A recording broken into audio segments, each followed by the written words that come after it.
بعد از رحلت پیغمبر آمد در مسجد اون خطبه رو خوند. شق القمری کرد در علم، در بیان، با اون قدرت، با اون صلابت راه رفتن پیغمبر. منطق خاتم انبیا. چقدر گذشت؟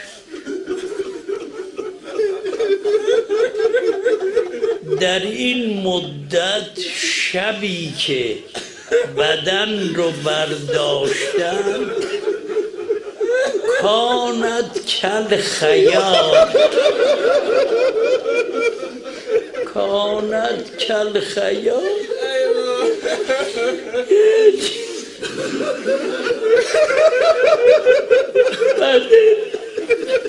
پیدا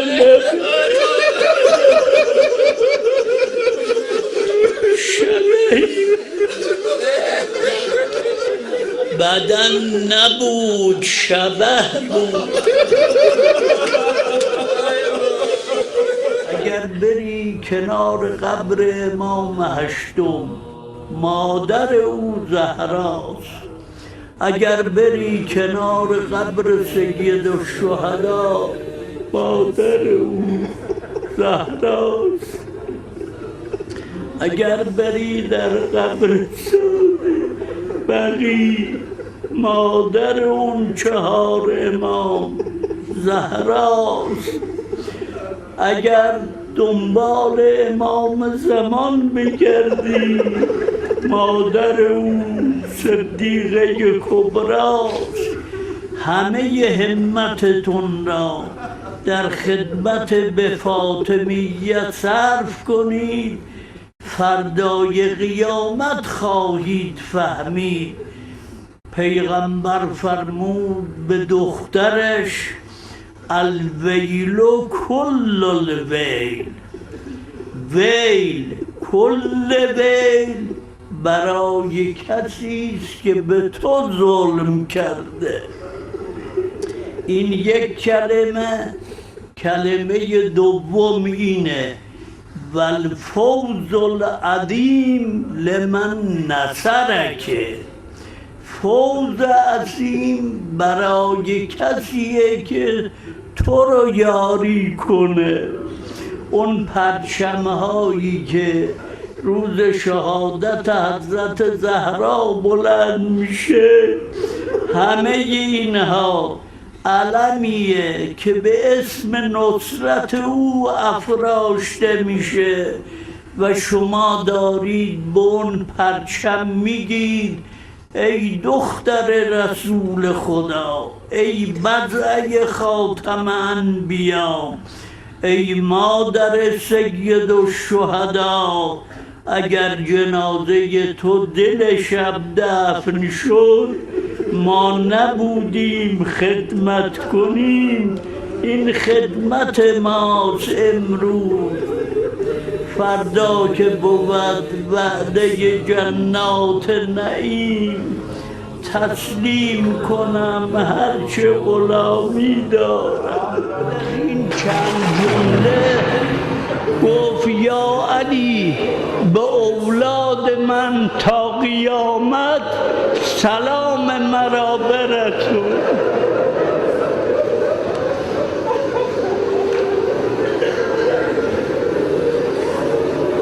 یعنی چه؟ بعد از اون کلمات، این کلمه یعنی چه؟ و اون علم محیطش این مجلس رو دید در این مجلس هم چقدر سیده. این فاطمه تا روز قیامت انتشار نسل شدید، خواست بگوید شما اولاد منید، بر من چه گذشت؟ وظیفه هر علویه اینه که روز سوم جمادی الثانیه در این مملکت با سر و پای برهنه مردانشون بیایند در کوچه و بازار بگویند ای مادر ما این جواب سلام ما خوشو از خاک قبر کشید. همچنون که دست رو کشید حاج علیه الحور اون هم چه کسی که دنیا و آخرت را از دست داده فقط خدا، اون چه هست در نظر او نه بهشته نه جهنمه نه دنیاست نه آخرت، فقط ذات قدوس حقه. یک همچه قلبی یک همچه روحی وقتی دستشو کشید حاج علیه الحوض گفت ای کاش من هم مرده. نفسی علی